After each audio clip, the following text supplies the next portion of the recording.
आज राष्ट्रीय प्रेस दिवस है। हर पत्रकार एक दूसरे को शुभकामनाएं दे रहा है। पत्रकार को नेता और आम लोग भी शुभकामनाएं दे रहे हैं। लेकिन एक सच्चाई ये भी है कि इस 2 साल के कोरोना काल के दौरान इस देश में सबसे अधिक किसी की नौकरी गई और सबसे अधिक किसी का वेतन कटा तो वो पत्रकार ही हैं।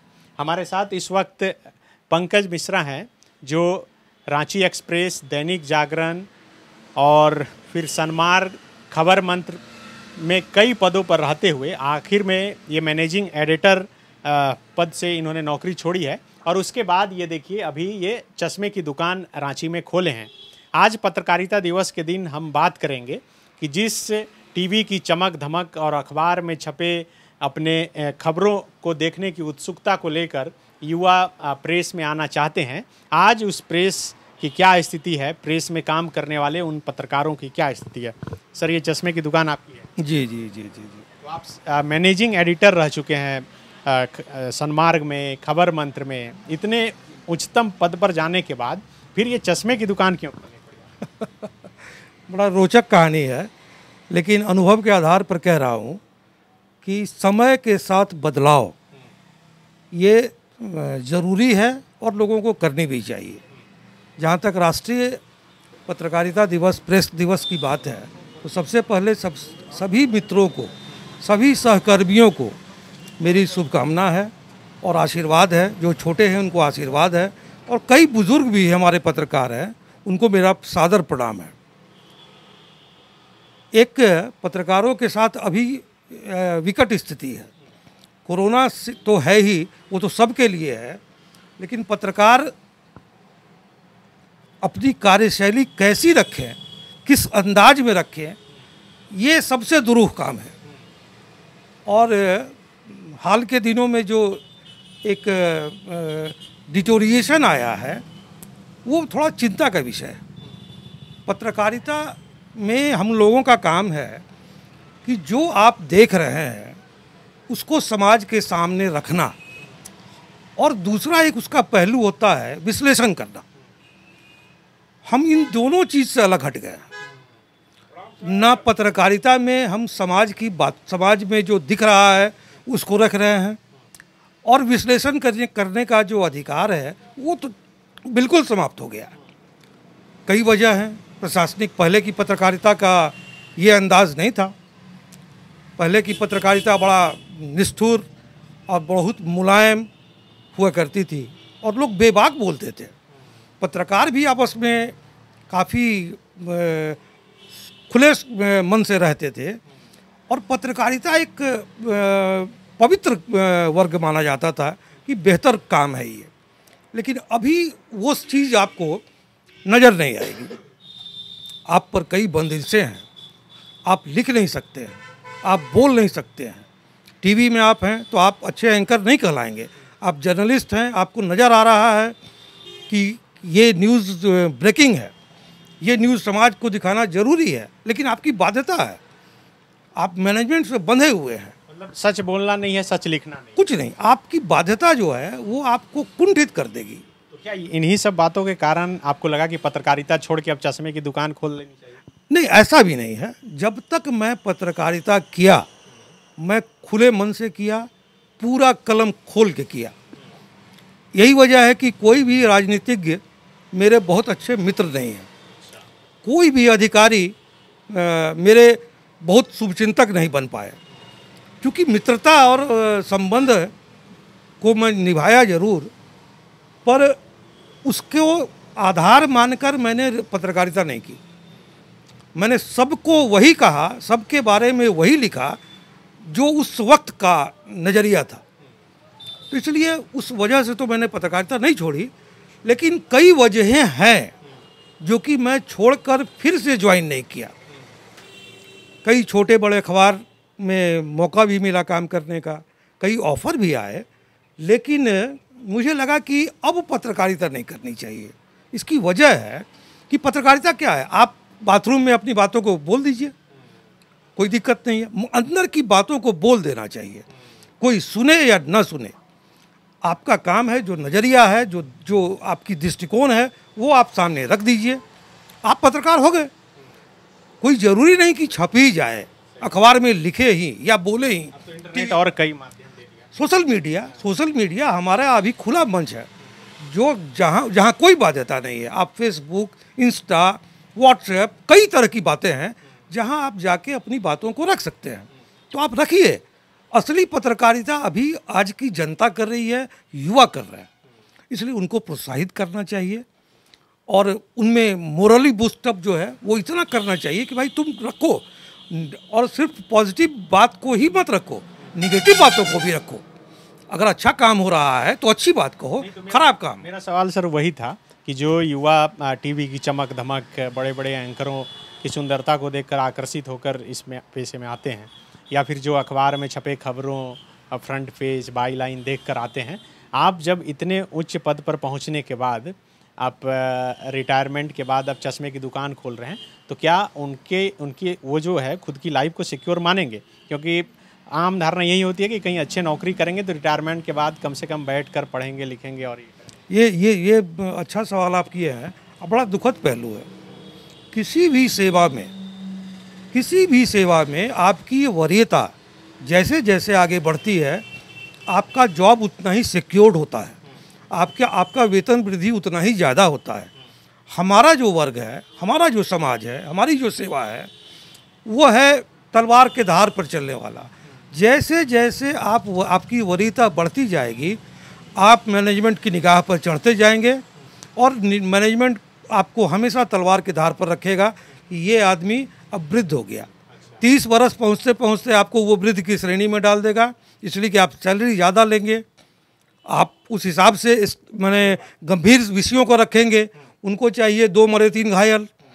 आप 30 दिन में 29 दिन आप अच्छा काम कर दीजिए, आपकी कोई बड़ाई नहीं होगी। एक दिन से साइकिल एक्सीडेंट छूट जाएगा, आपकी क्लास लग जाएगी। तो ये जो इनसिक्योरिटी का भाव है, एक डराने का माहौल है, ये डर पत्रकारों में है, युवाओं में है। इसलिए मेरा एक सीधा सलाह है, कोई बिना लाग लपेट के, कि भाई पेट जिस दुनिया में आए हो, चाहे किसी सेवा में आप रहें, आपको आपका घर है, परिवार है, सब कुछ जीवन यापन करना है, तो आप अपनी क्वालिटी को गिराओ मत, अपनी शर्तों पर आप सेवा करो, और अपने लिए कुछ ना कुछ बचत ऐसा करो जो आपके बच्चे और परिजन जो हैं आपके साथ अटैच हैं, वो सुरक्षित रहे। इनसिक्योरिटी का भाव तो निश्चित है। हम लोग को जब अपने सेवा दे रहे थे उस वक्त भी इनसिक्योरिटी का भाव था, हम लोग भी असुरक्षित महसूस करते थे। दिन में कुछ और माहौल है, शाम में कुछ और माहौल हो गया कि नहीं भाई आप पर तो खतरा है, मैनेजमेंट आपको नोटिस दे सकती है। तो ये जो भाव है, ये खतरनाक दौर है। तो ये इतना चुनौतीपूर्ण जो पूरा कहा जा सकता है कि पत्रकारिता में जॉब करना है, एक तो पैसे कम, दूसरा वो भी समय पर नहीं मिलना, और दूसरा प्रोत्साहन भी बहुत ज़्यादा नहीं। बिल्कुल नहीं। आपको किसी भी तरफ से पुरस्कृत नहीं किया जाएगा, मोरल बूस्टअप नहीं किया जाएगा, हतोत्साहित करने का भरपूर प्रयास किया जाएगा। वो समाज हो या प्रबंधन हो, इसमें ज़्यादा गलती प्रबंधन की है। ये जो अब अखबार और टेलीविज़न, वो समाज सुधारक और समाज को एक दिशा देने का काम नहीं करता है, वो एक प्रोडक्ट है। आपको बेचना है, आप पत्रकार से विज्ञापन मंगवाइएगा, आप पत्रकारों को विज्ञापन लाने के लिए बाध्य कीजिएगा, विज्ञापन का टारगेट दीजिएगा, तो पत्रकार पत्रकारिता करे या विज्ञापन लाए। जब जिस आदमी से आप विज्ञापन लेंगे, तो आपकी पत्रकारिता मर गई, आपकी पत्रकारिता वहीं समाप्त हो गई। तो आप एक पत्रकार को कुछ और बना रहे हो, तो फिर एक विज्ञापन लेने वाले को क्या बनाओगे, क्या पत्रकार बनाओगे? तो ये दोनों एक साथ घालमेल जब से हुआ है, पत्रकारिता का डिटोरिएशन उसी दिन से शुरू हुआ। मेरी मान्यता तो यही। आप सर क्या करते हैं इस दुकान में? ये मिश्रा ऑप्टिकल्स, जीवन यापन करना है। मैंने कहा ना कि जीवन यापन के लिए आपको बहुत कुछ करना है, तो मुझे लगा कि कुछ ना कुछ करना चाहिए। अभी मतलब उस अवस्था में नहीं गया है कि मैं व्हील चेयर पर चलूँ या बैसाखी पर चलूँ, तो मुझे लगा कि नहीं, कुछ अपना करना चाहिए। तो एक चूँकि हमारे चाचा की दुकान है पटना में, मिश्रा ऑप्टिकल्स ही है, 70 साल पुरानी है, फैमिली बिजनेस। हाँ, 70 साल पुरानी भी दुकान है वो। तो मैंने सोचा कि उसी बैनर को यहाँ लाऊं, रांची में, झारखंड में, और भगवान ने चाहा तो झारखंड के अन्य शहरों में भी मिश्रा ऑप्टिकल जल्दी खोलेंगे। तो ये आप क्या क्या करते हैं? यहाँ सभी तरह की गॉगल्स, पावर का चश्मा, सभी तरह का चश्मा मिलता है। मतलब आंख जांच करके या डॉक्टर? हाँ, डॉक्टर भी बैठते हैं और आंख जांच होता है और सभी तरह का चश्मा यहाँ मिलता है। वो ब्रांड हो, नॉन ब्रांड हो, तो कस्टमर का सेवा करना है। पहले समाज का सेवा करते थे दूसरे तरीके से, अब इसमें कुछ लेके करते हैं। अच्छा, कभी ये हेजिटेशन या असर में इस बात की नहीं हुई कि आप मैनेजिंग एडिटर थे, आपके नीचे 250-300 लोग काम करते थे, अब खुद आके एक चश्मे की दुकान पर बैठ रहे हैं? नहीं, बिल्कुल नहीं। देखिए, काम के प्रति हमेशा सम्मान रखिए। वो कोई भी काम हो, आपको आश्चर्य लगेगा, किसी दिन आ जाइए आप, हमारे जो सहकर्मी लोग हैं दुकान में वो नहीं आते हैं तो मैं झाड़ू भी लगा लेता हूँ। अरे अपनी चीज़ है ना, मैं जब किसी और के लिए कुछ कर सकता हूँ तो अपने लिए क्यों नहीं करूँगा। और प्रबंध संपादक या संपादक या पत्रकार वो एक जगह है, मेरे अंदर का पत्रकार अब भी जिंदा है, लेकिन काम अगर कुछ है तो वो काम प्रायोरिटी है, उसमें शर्म किसी को नहीं करनी चाहिए। अभी जब इस दुकान पे बैठ के आप अखबार पढ़ते होंगे तो एक थोड़ी अंदर बेचैनी होती कि अरे ये खबर का इसका हेडिंग ये होना चाहिए। ये तो हम समझते हैं कि सभी पत्रकार को होता है और होना भी चाहिए, क्योंकि आपका जो एक सोच है, नज़रिया है, हो सकता है दूसरे का नज़रिया अलग होना स्वाभाविक है, लेकिन आपकी जो अपनी सोच है वो उसको आप दूसरे पर कैसे हावी होने देंगे। तो हम हावी भी नहीं करेंगे, लेकिन उस पर अपने ऊपर भी उस चीज़ को हावी नहीं होने देते। तो मैं देखता हूँ तो कभी कभी लगता है कि युवा जो भी संपादक हैं विभिन्न अखबारों में, उनको थोड़ा हेडिंग पर काम करना चाहिए और थोड़ा इंट्रो लिखने पर, कि इंट्रो का स्टाइल क्या हो, शब्द जो है वो शब्दों का चयन क्या हो। इंट्रो मीन्स 1.5 लाइन, 2 लाइन से ज़्यादा में इंट्रो नहीं होना चाहिए, और वो पूरी न्यूज़ का सार है। इसलिए इंट्रो पर मेहनत किया जाता है। हम लोग तो अपने सीनियर से इंट्रो पूछते थे, 2-2 घंटा बैठे रहते थे और पूछते थे। जब चीफ रिपोर्टर हमारे अखबार के रांची एक्सप्रेस में विद्याभूषण जी थे तो वो कहते थे क्या हुआ, या पूरन चंद जी थे तो पूछते थे क्या हुआ, बैठे हुए हो। हम कहे देखिए ना बड़े भाई, इतना देर से बैठे हुए हैं, इंट्रो नहीं मिल रहा। तो इंट्रो इतना इम्पॉर्टेंट चीज़ है। फिर उनसे डिस्कशन करके इंट्रो बताते थे। माननीय बैजनाथ जी समाचार संपादक थे, बलवीर जी प्रधान संपादक थे, तो ये लोग गाइड करते थे कि यार ऐसे स्टार्ट करो इंट्रो। चंद्रेश्वर जी थे, तो ये लोग गाइड करते थे। और हेडलाइन हम लोग जो है इंट्रो लिखने के बाद ही हेडलाइन बनाते थे, उसी से उससे भी शॉर्ट 2 पार्ट में इंट्रो हेडलाइन बनता था, कभी एक ही लंबा सा बनता जाता था। तो अब जो है वो थोड़ा सब हेड बनाकर आप पूरे समाचार को छोटा में एब्स्ट्रैक्ट पढ़ा सकते हैं, समय कम है लोगों के पास, तो उस पर संपादकों को मेहनत करने की ज़रूरत है। पत्रकारों करेंगे तो अपने लिए करेंगे, लेकिन प्रधान संपादक या संपादक या समाचार संपादक उनको गाइड करना। वो समाचार संकलन नहीं करते हैं, वो गाइड करते हैं अपने सहकर्मियों को कि ऐसे होगा इंट्रो। अच्छा सर, उस पर आप जब ये रांची एक्सप्रेस से शुरुआत किए, फिर दैनिक जागरण में आए, शुरुआती दिनों में किन बीट पर ज़्यादा काम करते? देखिए, ये मेरा सौभाग्य है बंधु कि मैं जब से आया पत्रकारिता में, तो एक शौक के रूप में जब ज्वाइन किया तो मेरा क्षेत्र था कांके। ये 1990 हाँ, कांके, सिर्फ कांके में चूँकि बहुत सारे संस्थान हैं, नेशनल और इंटरनेशनल संस्थान हैं, तो मुझे कहा गया कि आप कांके को कंसंट्रेट करें, उसके अलावा आप कुछ भी करें। तो मैं कांके तक सीमित था, लेकिन मैं उस दायरे से बहुत जल्दी निकल गया। 6 महीना के अंदर मैंने आग्रह किया पवन मारू जी से, अजय मारू जी से, जो हमारे संपादक हुआ करते थे, प्रधान संपादक। हमने कहा कि सर हमको बांध के मत रखिए, मैं चाहता हूं कि वहाँ का न्यूज़ तो दूँ ही, साथ साथ और रांची जिला का भी समाचार दूँ, तो इसलिए आप हमें थोड़ा सा मौका दें। उन लोगों ने परमिशन दिया और मैं हेडक्वार्टर आ गया। जब से राज्य बना तो फिर मैं मुख्यमंत्री सचिवालय, चीफ सेक्रेटरी, गवर्नर, जितने इम्पोर्टेंट थे पॉलिटिकल ब्रीट में, मैं उसको कवर करता रहा। तो ये मेरा सौभाग्य है ना।